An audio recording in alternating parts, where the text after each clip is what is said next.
Hey, so yesterday we were in Rome in the 1970s in this sunny city with beautiful women, some sexist men, some sinister African characters, and tonight we're shifting gears to the 1950s, mid-1950s. This is Britain, this is black and white. We're talking early science fiction from Hammer Horror. The Quatermass Experiment. I didn't expect this movie to hold my attention as well as it managed to. The Quatermass Experiment is a very brief movie. It runs, I think, around 70 minutes or thereabouts. And that's great, because I've been looking this week to, kind of have some time off, so I pick shorter movies, and I've never seen this one. And the beginning of the Quatermass Experiment, the first 25-30 minutes, it's all about how the firemen, the police, the military, the scientists react to the return of this rocket from a space mission which crashes back on Earth somewhere outside London. And this character, Dr. Quatermass, who is responsible for launching that space mission, he's made to clean up the mess now. And there is only one astronaut who survived, and they rescue him out of this crashed rocket.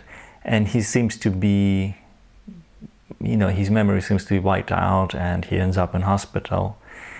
And eventually he turns into this kind of infected, he's brought something back from space with him. This is the rough scenario. You've seen this before, but I mean, this movie is, when you watch the Quatermass Experiment, it's, wow, I mean, they still use like inkwells and those kind of pens with ink. When you see the fire engines, there's actually police ringing a physical bell as they're riding. So it really is, I mean, the kind of gadgets they use, the movie it really shows, technology, what kind of rubbish it is, because everything looks dated very quickly. And when you see a movie like this, it looks like it's something from another universe.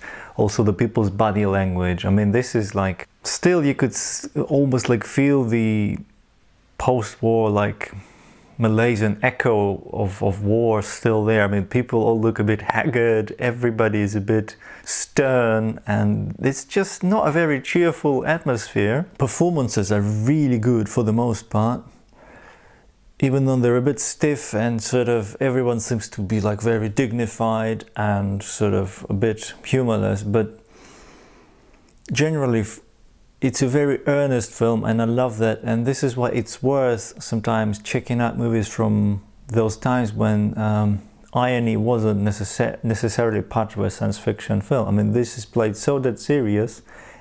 I mean, it's like it's about cancer or something, it's like a documentary on cancer, so they take it very seriously. The lead actor is this American performer called Brian Donlevy, and he's like a one-note performance in this movie. He's a bit rubbish compared to the others, and he is Dr. Quatermass, and he plays Quatermass as this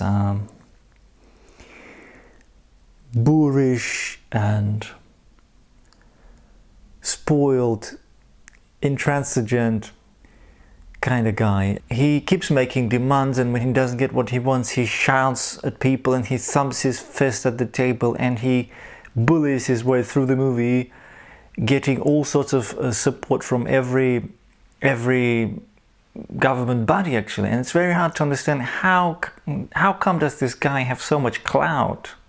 What is his power? Quatermass is based on a TV series which I haven't seen, so maybe there is some explanation back there. But seriously, this guy would get his face punched in, I think, if he were operating in the real world with that amount of arrogance. He's just such a smug asshole. It's very hard to identify with that Quatermass person. Also, in the following movie, Brian Donlevy comes back in the follow-up film, and he's just as grating in the second movie. I'm also kind of a bit curious how, when these movies were conceived, I mean, it being in the science fiction genre, surely they were aiming at younger audiences, I don't know, teens or kids, I don't know.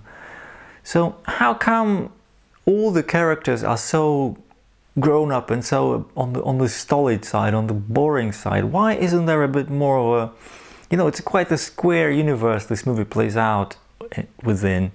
I guess it also, I think what really scared me about the film was not so much the concept of space monsters, but just how repressed and repressive the workings of the society appear from today's perspective. I mean, it's easy, obviously, it's easy to judge in hindsight, but it looks like people were operating on a very rigid kind of a grid.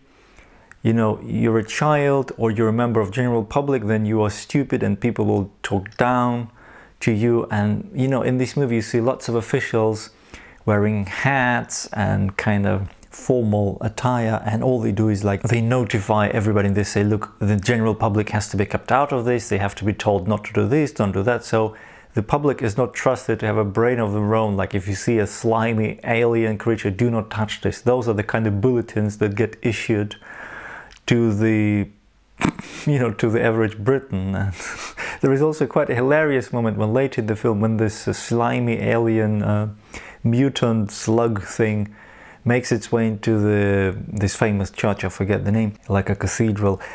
There is a broadcast inside about this place being restored. And so this monster claims one of the people working there, he basically kills, there is a dead body. And what does the BBC do? They say, we'll carry on with the broadcast. So it's like really that, they're that serious, dead serious about not interrupting the broadcast, which, I mean, it just brought a smile to my face, you know. So generally media, radio and various gadgets, they play a big part in this movie. There's also an interesting little sequence, which is like an early example of a found footage film, which is really well stylized. There is that kind of capsule of the footage that is extracted from this camera, like onboard surveillance camera inside this rocket, which came back to Earth, and they stylized it very well. It really genuinely looks impressive. There are good things there, especially the movie after quite a boring and slow first 30 minutes where it does drag considerably because we don't have the science fiction element kick in straight away. The movie really gets quite suspenseful when this monster creature, there is this actor called Wordsworth and he plays this infected astronaut, and he's like in his own little silent movie where he staggers around and progressively he's growing this weird alien claws and things, and he's fabulous. He's like got this Shakespearean level of, I don't know, he's just so dedicated in that part. It's I think it's a prototype for the incredible Melting Man. You know, it's, I can see so many movies drawing on that. Obviously Carpenter is a fan, Luigi Cozzi, many people drew on that film. If you saw the Italian movie Caltiki, that's definitely been copied from Quatermass. So the movie gets more interesting in the middle section when this monster, this infected guy busts out the hospital and goes about. Like with all Quatermass films, it's kind of, this is a man's world, so it's all the militaries and the boring kind of officials. So women are like, let me make a cup of tea, darling, or they're like completely idiot, drunk, uneducated women. So women are a bit pathetic and just totally subjugated, but this is the mid-50s, so it's not nice. I mean, it's very hard to, I mean, just to think about, okay, this reflects in a way the reality of those times. I'm not sure women could vote in the 1950s a bit. I'm not sure when they got the chance to vote, because it really shows you people took a lot of really repressive measures for granted back then, and they would submit themselves to the government's, you know, control really quite. There was a lot more trust, I think, from a common person to you know, towards the government bodies back then compared to now. The final third of the film, it's a kind of, it's a climax, and you can tell maybe the budget wasn't always there, so it does drag again a little bit before this exciting final confrontation. I think the movie suffers a tiny bit from not enough budget, but there is enough there. There is excellent makeup for that time. I mean, this movie is like more than 10 years older than Night of the Living Dead, so this is a really quite an early example of a monster, space monster film, and I really appreciated the, you know, those few science fiction scenes where there was the makeup involved in everything. It looked so good for that time, and I loved the austere black and white cinematography. The film has that very sober look. If you compare it to other famous black and white movies like The Third Man or certain Hitchcock movies, it looks a lot more grim. It looks like at times like kind of wartime documentary, and I don't know if that was intentional, but it had that searing, depressing sense of like almost kitchen sink reality to it, which I think enhanced the science fiction threat, which was a little bit, you know, from our contemporary point of view, was a bit ridiculous. So I was really impressed by this film. I've seen now the 3 Quatermass movies in reverse order. First I saw Quatermass and The Pit, and that's the least favorite of mine, and I think the middle movie is the best, and this is the original, and I liked it a lot, but I think it didn't have quite as much, it was less action oriented than the middle movie. I'm glad I checked it out. I was more impressed by how it reflected the attitudes, mores and general ambience of those times. This movie breathes Cold War paranoia. There is that idea of that outsider penetrating society and growing like a tumor. You know, it's interesting to see that. I mean, this is definitely not some kind of multicultural acceptance there at all. It's like, you know, we have to torch the outsider, we have to burn them, make sure he doesn't, you know, contaminate our, you know, our people. So that's it's really interesting how the wind keeps changing, you know, in terms of what's acceptable, you know. So the pendulum swings back and forth. It has also that brand of British eeriness about it, which it doesn't really come from the monster. It's more like how it has that unflinching outlook, you know, the way it just captures quite mundane things in a certain way, a little bit odd, and that's something I really appreciate about British movies, and I love the style of the film. So I enjoyed it, even though at just barely 70 minutes the film still felt a little bit slow at the beginning, and it was focused too much with the authority figures, which I couldn't really associate with.